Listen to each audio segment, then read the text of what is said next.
Okay, let's unpack this. Imagine an asset that surges, a staggering 71% in just 24 hours. Wow. Yeah, and then almost 115% in a single week.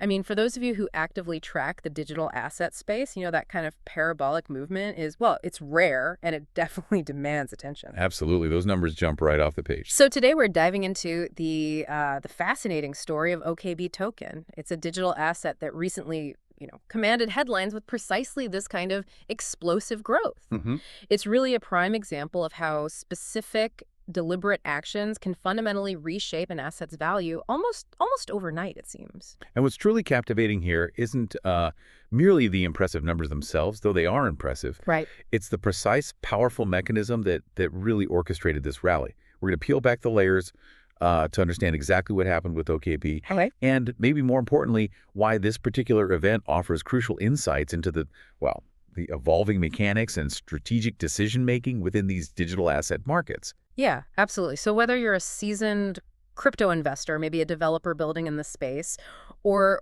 just someone intensely curious about the forces driving these markets, this deep dive is designed as a shortcut, really. It should arm you with a clear understanding of that powerful interplay between, let's say, engineered supply and market demand, Exactly. and how a targeted strategy can dramatically, re-rate an asset's perceived worth. Yeah, that's the core of it. So let's just reiterate those numbers because they are genuinely astounding and they really underpin our entire discussion here. Good idea. We're talking about OKB tokens soaring by 71% in a mere 24 hours, Incredible. and then stretching that gain to nearly 115% over the course of just 1 week. Yeah. I mean, this wasn't some gradual appreciation. It was a sudden, almost vertical launch. It pushed the token's price to around $226.16 in the aftermath. A significant jump. Definitely. For an asset that has been, a pretty consistent performer, but not typically prone to such extreme short-term volatility, it immediately begged a fundamental question. What exactly triggered this? Exactly. And it's important for our audience who, are generally pretty well versed in this space to grasp the specific context of OKB. We're not talking about some speculative meme coin here. Right. Good point. OKB is the native utility token of the OKX ecosystem, which is, one of the largest cryptocurrency exchanges globally. Its value isn't purely speculative. No. It's intrinsically tied to the platform. It offers users benefits like trading fee discounts, access to their OKX Jumpstart Launchpad for new token sales, and other ecosystem perks. So it has real utility. It does. This foundational utility combined with such a dramatic price movement really highlights a sophisticated interplay of factors we often see with these big exchange tokens. Okay, so we have an established utility token seeing this unprecedented surge. And here's where it gets really interesting and where our sources all seem to converge. The rally is explicitly and, well, overwhelmingly tied to one massive event, a substantial token burn. Right, the burn. And a token burn, as many of you probably know, isn't about literally setting digital assets on fire or anything like that. Yeah. It's the permanent removal of a certain number of tokens from circulation. Usually this is done by sending them to an unusable wallet address, basically an address where nobody holds the private key, so the tokens are just gone, irretrievable. Booked away forever. Pretty much. Yeah. It effectively reduces the total available supply. Now, while token burns are, fairly common strategy in the crypto space, often used to create deflationary pressure or maybe share exchange profits, the magnitude of this particular burn is what makes the OKB case so compelling. So instructive, yeah. Exactly. And that magnitude, as highlighted by our sources, is truly staggering. This wasn't some minor adjustment or like a routine quarterly burn we sometimes see. Not at all. No, we're talking about a massive token burn that slashed the circulating supply by an incredible 93%. 93%. It's huge. I mean, to put that in perspective, that's almost everything. It's not just trimming around the edges. It's like taking an axe to the vast majority of the existing tokens.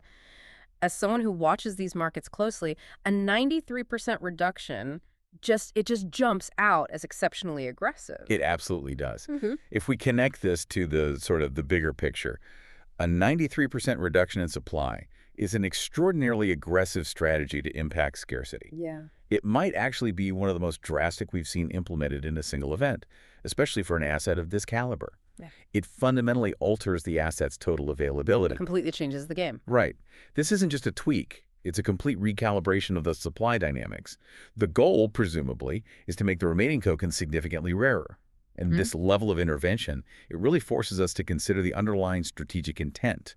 Is it a bold statement of confidence in the token's long-term value? Or maybe more of a tactical maneuver to reignite interest? Or both? It definitely brings us back to that fundamental economic principle we all learned about, supply and demand. Textbook. But here, it's playing out in a digital ecosystem with incredible, almost instant impact. When you drastically reduce the supply of an asset, particularly by such a significant percentage like 93%, assuming demand stays constant, or maybe even grows a little, the price of that asset is just inherently driven upwards. It's a direct consequence, isn't it? Increased scarcity meeting existing, or perhaps heightened interest? That's precisely right. And the beauty, or maybe the intensity, of digital assets is how quickly these economic levers can translate into market action. It happens so fast. It does. Unlike traditional assets where supply changes might be slow, incremental, maybe take months or years. A token burn, especially a large verifiable one on a blockchain, it instantly and transparently alters the supply side of the equation. Right there on the ledger. Exactly. This clarity, combined with the programmable nature of tokens, allows for incredibly direct and impactful interventions. This wasn't just, hoping demand would rise. It was an active, verifiable step to compress supply, almost forcing a revaluation under the existing demand curve. So, if we try to make this relatable, maybe think of it like this. Imagine you own a very specific model of a classic sports car. Maybe one of only, say, 1,000 ever made. Okay. Now imagine a company, for whatever reason, bought up 93% of those cars, 930 of them, and systematically decommissioned them, took them off the roads permanently. Right. Suddenly, your car, which was already rare, becomes one of only 70 left in existence globally. Wow. Okay. The inherent value of those remaining few would instantly skyrocket because they've become incredibly, almost impossibly scarce.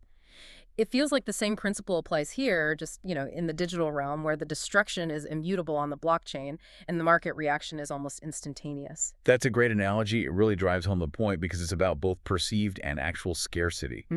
For OKB, this massive burn wasn't just about reducing a number. It sent a really powerful signal to the market. What kind of signal? Well, it tells holders that the project is committed to value appreciation through scarcity. It suggests, perhaps, a strong belief that the token's utility within the OKX ecosystem is robust enough to sustain demand even at a significantly higher price point. Ah, okay. This signaling effect, which is often overlooked, can be just as crucial as the physical act of burning. It influences market psychology, investor confidence. That signaling effect is key, I think. For those of us observing the strategic decisions made in the crypto space, this OKB event showcases a very deliberate, very aggressive strategy. Right. Managing the value of a digital asset through direct programmatic supply control. It really highlights the potent power of foundational economics in these digital markets. Absolutely. It proves that these established principles are just as forceful, maybe even more so, in the fast-paced and programmable world of cryptocurrencies. Because it wasn't a sudden spike in organic demand that caused this price jump. No, not primarily. It was a strategic decision to make the asset far more scarce, combined with its inherent utility that, presumably, supported that scarcity. Which, raises an important question for us. What can we learn from OKB's rally about the strategic decisions behind some of these major digital assets? Yeah, what's the takeaway? Well, it demonstrates pretty unequivocally that value isn't always about introducing new features or, massive user adoption, at least not in the short term. Interesting. It can be aggressively managed and, frankly, engineered through supply mechanics. This is a powerful tool in the hands of token issuers and foundations. It allows them to exert significant influence over an asset's perceived and actual market value. We see different burn models, right? Some are periodic, tied to profits maybe, others driven by specific events. This OKB burn was just particularly impactful because of its sheer scale. Yeah, 93% is hard to ignore. For someone watching the crypto space, this is a prime example of how specific pre-planned actions can have immediate and dramatic effects. Totally. It's almost like a masterclass in how an economic lever, like such an extreme supply reduction, can reshape an entire market's perception and valuation of an asset almost overnight. It shows that even in an incredibly complex and often unpredictable market, some outcomes can be engineered with precision, particularly when you're dealing with utility tokens tied to robust ecosystems like OKX. And this does lead us to think about the broader implications, though. While obviously beneficial for existing holders, who saw a massive appreciation in value, Right, they must be happy. you'd think so. But it also prompts us to consider the long-term sustainability of such a strategy. Can a project keep burning tokens indefinitely without eventually impacting the token's utility or maybe market liquidity? That's a good question. Yeah, there's Yeah. probably a sweet spot, right, between scarcity and having enough tokens actually in circulation to facilitate robust trading and ecosystem functions. If there are too few tokens, the market could become illiquid, or the cost of participation in the ecosystem could become prohibitive. So, okay, we've just seen this engineered price surge, but what about that broader ecosystem impact? You mentioned utility.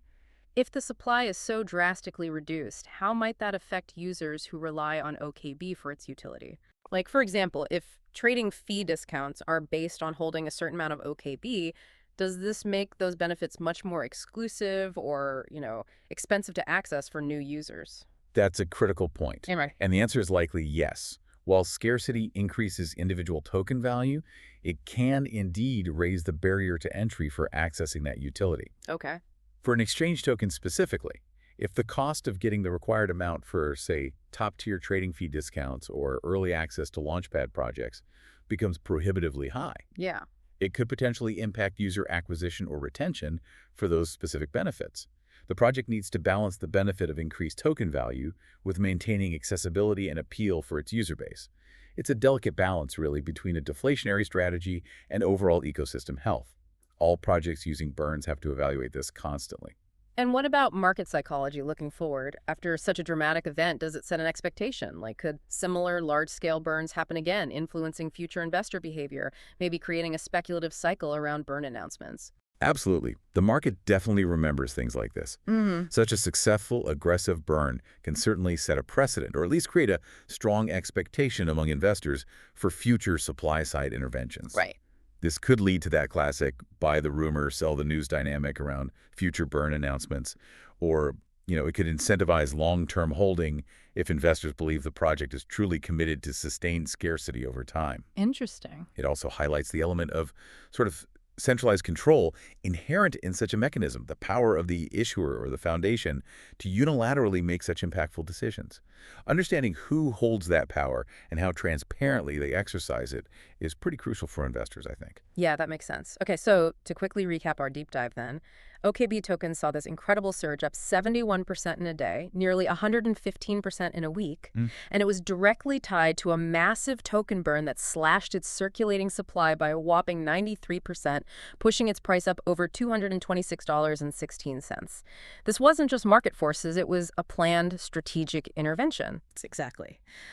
Ultimately, this event powerfully illustrates the direct and often really dramatic link between aggressive supply reduction strategies and asset valuation in this fast-paced, programmable world of digital currencies. Right. It's a stark reminder that fundamental economic principles, supply and demand, are still very much at play, even when the assets are purely digital and their mechanics are engineered on a blockchain. It just shows the incredible leverage that project teams can potentially wield through tokenomics. So considering this dramatic price movement, all tied to a planned monumental supply reduction, what does this tell you about the future strategies for value management in digital assets? As these markets mature, how might such aggressive, engineered scarcity influence your perspective on investing or maybe just understanding these rapidly evolving financial landscapes? Is this a sustainable model for long-term growth, or is it more of a powerful short-term accelerant? It's a fascinating question for us all to consider, I think.